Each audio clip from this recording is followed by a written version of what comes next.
Hello, everybody. It's your girl Ashley, and I need to get myself situated. So we're gonna start over.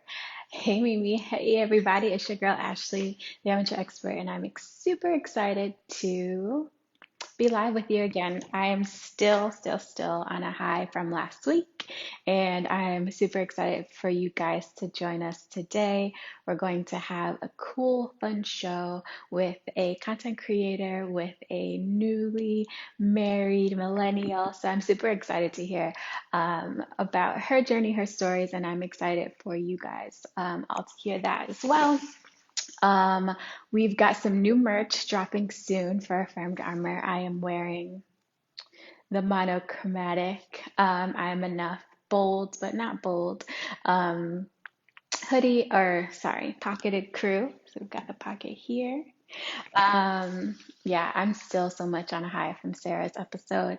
Um, and I've got another fun person coming up today, but also another heavy hitter coming up next month. So it's going to be good. Hi, everyone. Welcome. Going live soon with Miss Lisa. It's going to be good fun. Also rocking like I just said, the monochromatic affirmed armor, bold, I guess we would say, hoodie. So Lisa is with us. So we're going to get started. Happy Talk Tuesday, friends.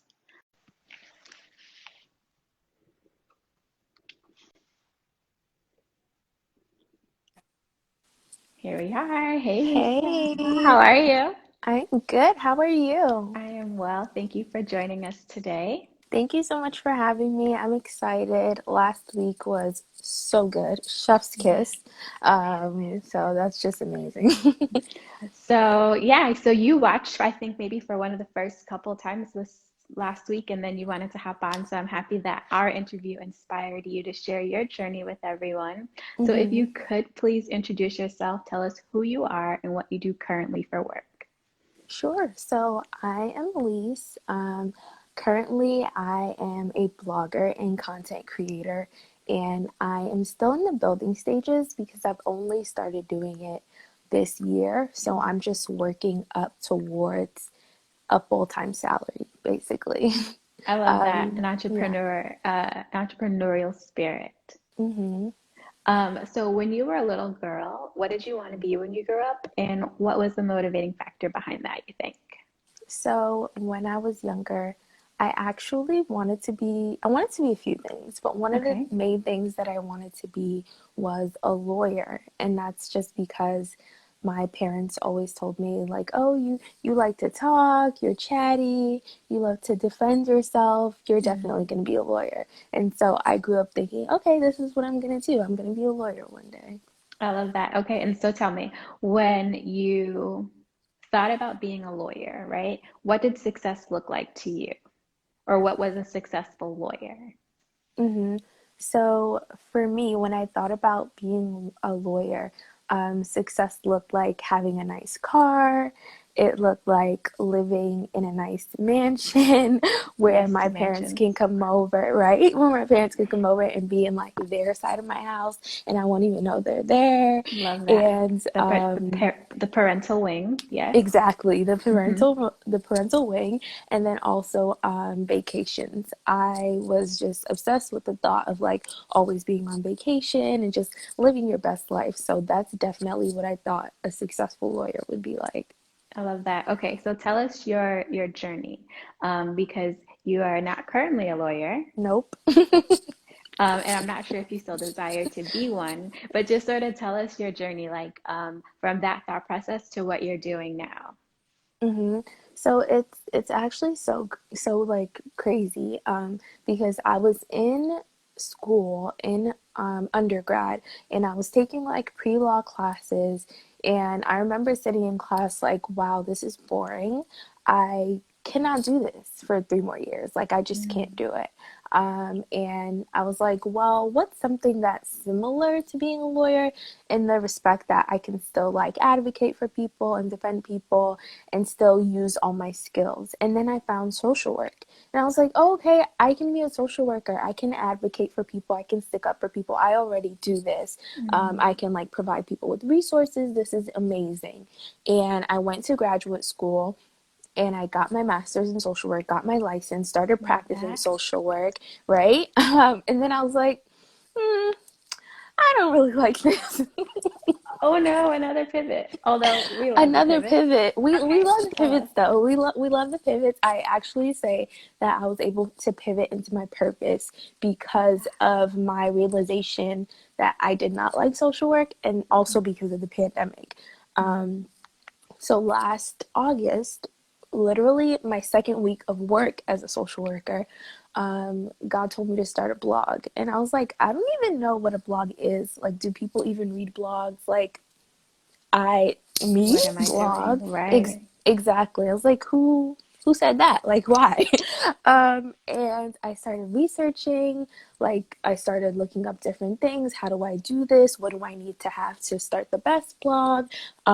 WordPress.com versus WordPress.org, and just so many different things.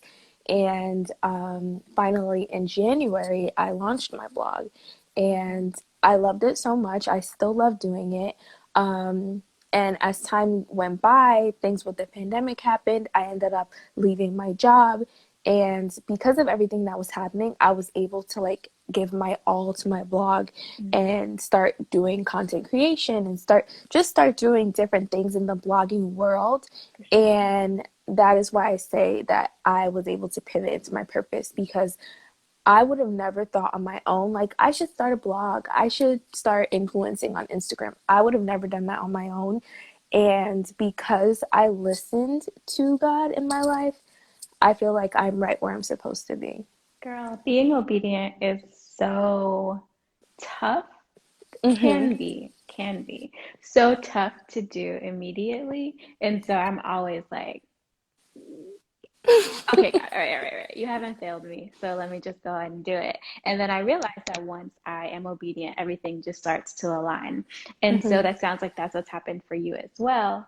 Um, Tell me, so what is your idea of success today? Um, Today, my idea of success is pursuing your purpose. It's being in alignment with God's will for your life and moving accordingly and acting accordingly.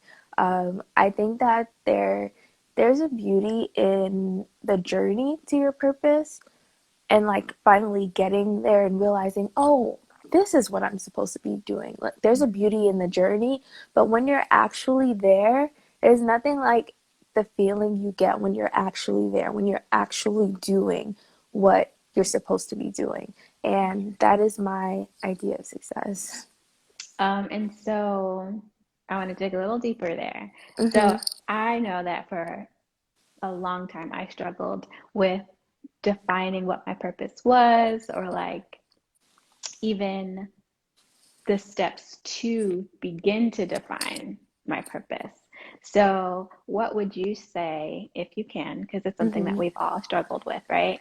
What was helpful for you, right? Because I think it's very hard for you to say, if you do X, Y, and Z, then you're gonna, find the magic answer. But for Mm-hmm. you, what were some tips that you did that allowed you to find your purpose and then walk into it? So it's funny because I just talked about that on my blog last week. I think I called it the 4 steps to pivot into your purpose. Love That's that. just And my we'll have to put that into the show notes so people can go in and read it. So give us high level and sure. then we'll give us a tease. Right. Okay, cool. So it was pray, plan, prioritize, and then proceed. Ooh, girl, Um, that's so good. yeah, and then I did like a bonus one, which was to be patient. Like be patient with yourself, be patient in the process, because a lot of the times we see the idea that things take off easily or things happen quickly, and it's like it's Mhm. not always like that all the time. There's a lot of things that go behind the scenes, and So I think the first step is prayer, and just like surrendering your will to God and your plan to God, because sometimes what we want isn't necessarily where God wants us. I Girl, remember talk for about it. I remember for a long time I was like, God, I just want to work as a school social worker because I know they get summers off and then they get holidays off and I'll be able to get all the days off. So please, God, let me just get that job. And I never got it. And I was like, why didn't I get it? And now looking back, why would God have me to do something that I dislike it so much that I want all the days off All the days off. when He Yep. could just give me something that I would do every single day? I love that. I love that. Yeah. Thank you for sharing those with us, and we'll definitely put the show notes in. I mean, your blog post information so that people can follow up and get more details because that's something Hmm. that I think we all sh have struggled with and maybe continue to struggle with. So that would be helpful. Um, so what's something that you have learned or you're still in the process of learning that you wish you would have learned sooner? Um, hmm.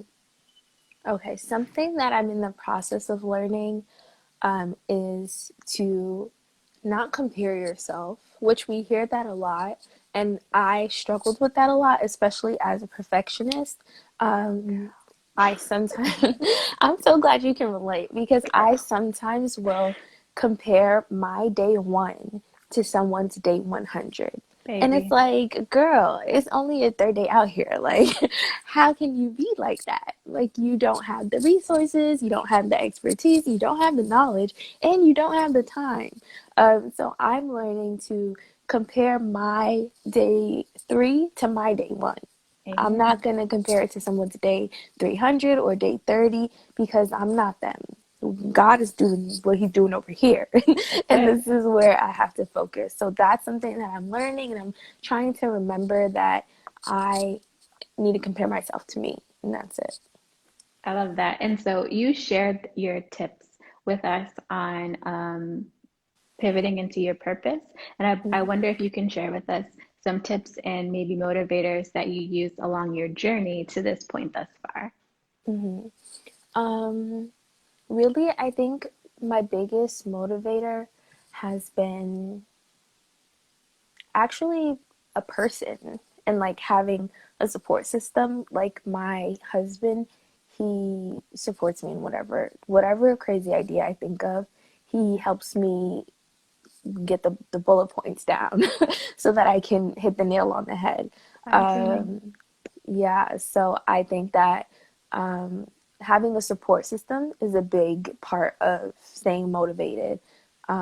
And aside from that, let's see. One thing that I've been implementing is positive affirmations, and just affirming myself. Right, exactly. I am enough. Just affirming myself and just reminding myself that I am going to be good at what God called me to do, and I'm going to thrive in the lane that God created for me. Even if it doesn't look like I'm good in everybody else's lane, I'm going to be good in my lane. That Um, is so good. And a good reminder for myself today. So thank you for sharing that. awesome. Um, Lise, this has been lovely. I'm super excited that we were able to connect. One of the things I do want to talk about, and this is a bonus, Hmm. you are a content creator. Instagram has released the Reels. Teach your girl. What is the importance of the reel? Should I be reeling? How do I reel? Help me. You know what? I definitely think that you should be doing reels. It's a great way to just put whatever you do or all the things you do or some of the things you do on display and get it in front of new eyes, because the way that it's going, it's like showing up on the explore page, and when people are swiping through reels, they're just getting like random ones, so you never know where yours will go. And then the shelf life of reels is way longer than like an Instagram and feed post. So I Uh-huh. have reels that I have done in like 2 months ago maybe, and they're still circulating. So yeah. Good it's to not as know. intimidating as it looks. Like you can definitely do some affirmations, show like some your apparel, like you can Oh, definitely look do at some. you putting me on. I appreciate you. No problem. And so, like I said, that was a bonus. But to close the show, I am the Hmm. amateur expert and I claim to know a little bit about a lot. So, if you could please share with me a random tidbit of information, a fun fact. It could be your favorite scripture, it could be anything, but just like a random fact. Okay. My random fact is that if you're scared of like making rice or you're scared to like burn rice, just buy frozen rice. I have been buying frozen rice for the Teach us past your ways. 4 months from Trader Okay, Joe's. okay. And all you have to do is put it on a pan and warm it up. That's it. That is it. And it comes out perfect every single time. So, thank you for sharing that because I can never get the water to rice ratio down, Exactly. ever. But also, because I know that you watched last week, our girl SJR also suffers with making the rice the right way. So, we're Hmm. going to have to get that information over to her because she said sometimes it's risotto and you're just going to have Right. to do what you got to do. Exactly. And it's like, we can do better. All we have to do, go down to Trader Joe's, go to the And that's frozen section, get the frozen it. rice. That's it. You Life have changed my life, life and doesn't I have to be appreciate you. hard. I appreciate you. So I want to give you this opportunity to share your socials. Let us know how people can follow you, your blog, your Hmm. reels. Give us all the deets on you. Sure, sure. So you can find me on Instagram at Miss Lisa Marie. The Lisa has two A's. You can read my blog at thelifeoflise.com, and my podcast is The Life of Lise. Yes, Right. podcast. I'm new in these podcast streets. I love it. I'm excited for you and can't wait to see what happens for you in the future. Thank you so much for being on the show. Now, all we Thank have to you. do is be still and smile at the camera for like 6 seconds so that we have a cute image of us at the end. Got Ready? it. Let's do it.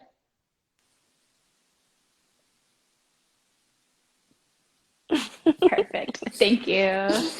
Yay. Thank you so much for having me. My pleasure. Have a good night, everyone. We'll see you on Friday.